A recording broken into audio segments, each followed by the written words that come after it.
मैं अभिसार शर्मा। सत्यपाल मलिक का वो बयान जिसमें उन्होंने कहा था कि पुलवामा हमले पर प्रधानमंत्री नरेंद्र मोदी ने उन्हें खामोश रहने के लिए कहा था और कटघरे में उन्होंने राष्ट्रीय सुरक्षा सलाहकार अजीत डोभाल को भी घेर लिया था, उस मुद्दे पर पहली प्रतिक्रिया मोदी सरकार की तरफ से आई है और वो प्रतिक्रिया दी है देश के गृह मंत्री अमित शाह। मगर इस प्रतिक्रिया को देकर अमित शाह बुरी तरह फंस गए हैं क्योंकि उन्होंने अपने बयान में ढेरों गलत बयानियां की। बताना चाहूंगा कि अमित शाह ने इंडिया टुडे के एक समारोह में कहा कि सत्यपाल मलिक उस वक्त क्यों खामोश रहे जब वो राज्यपाल थे, अब क्यों बोल रहे हैं। यह बात कह के अमित शाह बुरी तरह फंस गए हैं दोस्तों, क्योंकि यह बयान सरासर गलत है। मैं झूठ नहीं कहूंगा क्योंकि अमित शाह देश के गृह मंत्री हैं, उस पद के लिए मेरे मन में बेतहाशा इज्जत है। मगर आज मैं प्रमाणित करने वाला हूं कि अमित शाह ने जो बात कही वो किस तरह से गलत बयानी कही जाएगी। मगर सबसे पहले दोस्तों, मेरा देश के गृह मंत्री अमित शाह से कुछ सवाल है। मैं 10 सवाल उनके सामने रख रहा हूं इससे पहले कि मैं उनके बयान की गलत बयानी आपके सामने रखूं। और वो 10 सवाल क्या हैं, एक एक करके आपकी स्क्रीन पर आ रहे हैं। सवाल नंबर 1, क्या सीआरपीएफ ने हवाई जहाज के जरिए जवानों को भेजने की अपील की थी? क्या बतौर गृह मंत्री आप इस मुद्दे पर रोशनी डाल सकते हैं? सीधा सवाल है दोस्तों। यही बात तो सत्यपाल मलिक ने कही, और सत्यपाल मलिक ने नहीं कही दोस्तों, मैं आपको बतलाना चाहूंगा कि पूनम अग्रवाल ने बाकायदा यह रिपोर्ट क्विंट के लिए की थी जो 21 फरवरी को छपी थी और इसमें साफ तौर पर कहा गया है कि एक सीआरपीएफ के अधिकारी ने यह कहा कि हम लगातार कहते रहे कि हमें विमान दिए जाएं, जहाज दिए जाएं, मगर हमारी इस मांग को अनसुना कर दिया गया। सवाल नंबर 2, अगर की थी अपील तो उसकी अपील को क्यों ठुकराया गया? इस मामले की जांच क्यों नहीं हुई? बहुत अहम मुद्दा है दोस्तों, क्योंकि हमारे 40 जवान शहीद हो गए थे और स्वाभाविक सी बात है कि जो अपील उन्होंने अपनी तरफ से की और अगर इसे मोदी सरकार खारिज नहीं कर रही है तो जांच क्यों नहीं होती कि आखिर किसने उनकी अपील को ठुकराया था, कौन जिम्मेदार था। उसके बाद दोस्तों, तीसरा सवाल, सत्यपाल मलिक के सीधे बयान का जवाब क्यों नहीं? प्रधानमंत्री नरेंद्र मोदी इस मुद्दे पर चुप क्यों हैं? यह तो बहुत अहम मुद्दा है और इस पर प्रधानमंत्री को अपनी बात कहनी चाहिए। सवाल नंबर 4, 300 किलोग्राम आरडीएक्स कैसे पहुंचा? इस सवाल का जवाब अब तक क्यों नहीं दिया गया? जी हां, एक आतंकवादी 300 किलोग्राम आरडीएक्स लेकर हमारे सुरक्षा जवानों के कारवा तक पहुंच जाता है और उसी से जुड़ा हुआ है सवाल नंबर 5, क्या इस मामले की जांच हुई कि इतनी आसानी से आतंकवादी आरडीएक्स लेकर पहुंच गया और आज तक इस मुद्दे पर किसी की जवाबदेही तय नहीं हुई? किसी पर भी इसका ठीकरा नहीं फोड़ा गया, किसी पर भी इसका दोष नहीं मढ़ा गया। आखिर क्यों? क्या यह सवाल अहम नहीं है? और फिर इसके बाद है दोस्तों सवाल नंबर 6, हमारे सीआरपीएफ के जवान सामान्य बसों में क्यों थे, बख्तरबंद गाड़ियों में क्यों नहीं थे? सीधी सी बात है दोस्तों, अगर हमारे जवान बुलेट प्रूफ गाड़ियों में होते और बेशक एक आतंकवादी उन्हें टारगेट करता तो इतना बड़ा नुकसान नहीं होता।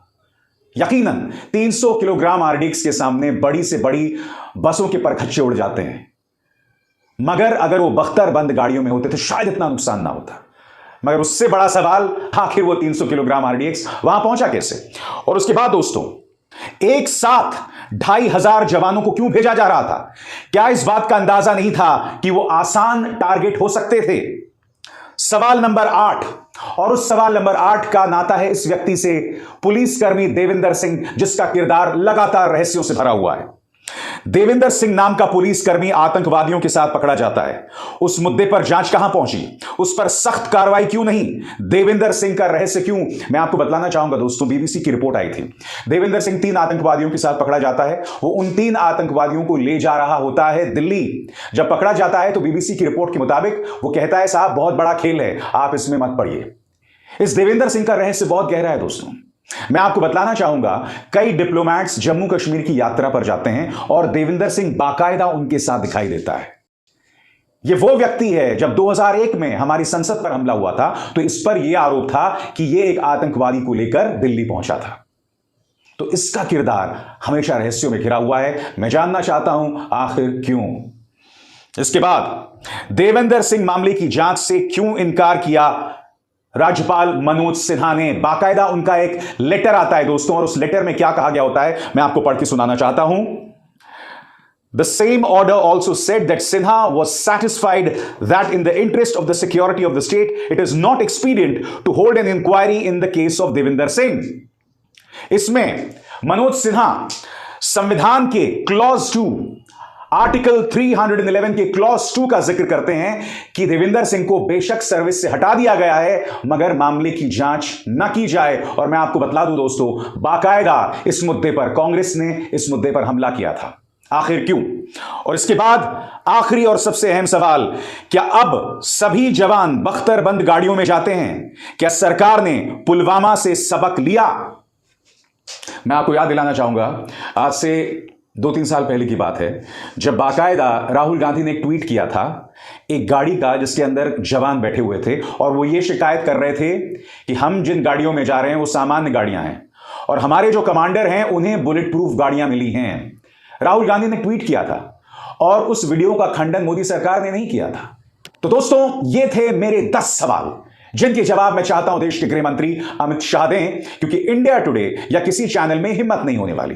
दोस्तों, अब मैं आपको बतलाना चाहता हूं कि सत्यपाल मलिक के मुद्दे पर देश के गृह मंत्री अमित शाह ने क्या कहा और यह बयान देकर कहीं ना कहीं देश के गृह मंत्री अमित शाह फंस गए। मैं आपको बतलाना चाहता हूं दोस्तों, उन्होंने क्या कहा आपकी स्क्रीन पर। अमित शाह ने कहा, मेरा सवाल यह है कि जब वो राज्यपाल थे तब उनकी आत्मा क्यों नहीं जागी?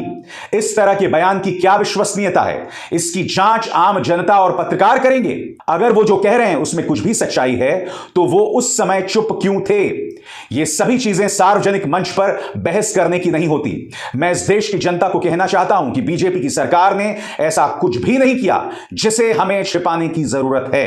आपने गौर किया होगा दोस्तों, देश के गृह मंत्री ने अपने इस बयान में कहीं पर भी सत्यपाल मलिक के दावों को खारिज नहीं किया है। सिर्फ इतना कहा है कि सार्वजनिक तौर पर या सार्वजनिक मंच पर इसकी बहस नहीं हो सकती, पत्रकार और आम जनता इस पर टिप्पणी नहीं कर सकते, सिर्फ यह कह रहे हैं। मगर उन्होंने यह भी कहा कि सत्यपाल मलिक ने उस वक्त क्यों नहीं कहा, तो हाथ कंगन को आरसी किया। आपके स्क्रीन पर दोस्तों यह है अगले ही दिन 15 फरवरी को इंडियन एक्सप्रेस को दिया गया इंटरव्यू।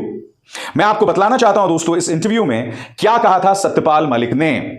इंडियन एक्सप्रेस का ये interview, Pulwama attack, intelligence failure, we are at fault also. इसका हिंदी अनुवाद यह है, पुलवामा हमला ये एक इंटेलिजेंस फेलियर था, हमारी भी गलती थी। अब मैं आपको बतलाना चाहता हूं इस इंटरव्यू में उन्होंने कहा क्या, अंग्रेजी में, फिर मैं उसका हिंदी में अनुवाद करूंगा। इसमें सत्यपाल मलिक क्या कहते हैं आपके स्क्रीन पर। जम्मू एंड कश्मीर राज्यपाल Satyapal Malik said that Thursday's Pulwama attack was partly the result of an intelligence failure, especially due to the fact that security forces could not detect the loading and movement of the explosive laden Scorpio। यहां पर क्या कह रहे हैं सत्यपाल मलिक? सत्यपाल मलिक कह रहे हैं कि जो हमला हुआ है एक दिन पहले वो एक इंटेलिजेंस फेलियर था, गुप्तचरी के स्तर पर एक नाकामी थी, क्योंकि सुरक्षा बल ये पता नहीं कर पाए कि स्कॉर्पियो में इतने बड़े पैमाने पर आरडीएक्स लादकर आखिर कोई व्यक्ति वहां क्यों पहुंच गया। और यह इंटरव्यू कब का है दोस्तों? 15 फरवरी का। यानी कि अमित शाह ने जो दावा किया कि सत्यपाल मलिक उस वक्त क्यों चुप थे, पूरी तरह से गलत साबित हुआ। अब उन्होंने दूसरा दावा क्या किया कि भाई भ्रष्टाचार के मुद्दे पर भी उस वक्त क्यों चुप थे। मैं आपको बतलाना चाहता हूं कि अमित शाह ने कहा क्या, जो आपकी स्क्रीन पर है दोस्तों। सीबीआई ने जो बुलाया है 27 और 28 अप्रैल को सत्यपाल मलिक को, उस पर अमित शाह क्या कहते हैं आपकी स्क्रीन पर। कश्मीर के पूर्व गवर्नर सत्यपाल मलिक को सीबीआई से मिले समन को लेकर बड़ा बयान दिया है अमित शाह ने। उन्होंने शनिवार को कहा कि जांच की जरूरत के हिसाब से उन्हें तीसरी बार पूछताछ के लिए बुलाया गया है। सीबीआई द्वारा दिए गए समन का सत्यपाल मलिक द्वारा बीजेपी सरकार पर लगाए गए आरोपों से कोई लेना देना नहीं है। अमित शाह ने आगे कहा कि बीजेपी सरकार ने ऐसा कुछ नहीं किया जिसे आम जनता से छिपाए जाने की जरूरत है। यदि व्यक्तिगत राजनीतिक स्वार्थ के चलते कुछ टिप्पणियां की जाती हैं तो उनके साथ भी ऐसा व्यवहार किया जाना चाहिए। मैं आपको बतलाना चाहता हूं दोस्तों कि जब वो मेघालय के राज्यपाल थे तब उन्होंने भ्रष्टाचार वाली बात कही थी। आपके स्क्रीन पर यह खबर, was offered 300 crore bribe to clear deals of Ambani and RSS linked man former JNK governor। दोस्तों आपके सामने यह है वायर की खबर और मैं आपको बतला दूं यह बयान जो दिया गया है आपके सामने, तारीख, यह बयान दिया गया है 22 अक्टूबर 2021 को। उस वक्त वो मेघालय के राज्यपाल थे और उन्होंने तब यह बयान दिया था कि उन्हें 300 करोड़ रुपए की रिश्वत दी गई थी। और रिश्वत क्यों दी गई थी? क्योंकि उनसे कहा गया था कि आप खामोश रहिए जब वो अनिल अंबानी की रिलायंस के भ्रष्टाचार का जिक्र कर रहे थे और आरएसएस से जुड़े एक व्यक्ति का जिक्र कर रहे थे। और कांग्रेस के मुताबिक आरएसएस का यह व्यक्ति राम माधव है। इस मुद्दे पर बाकायदा पवन खेरा ने प्रेस कॉन्फ्रेंस की थी।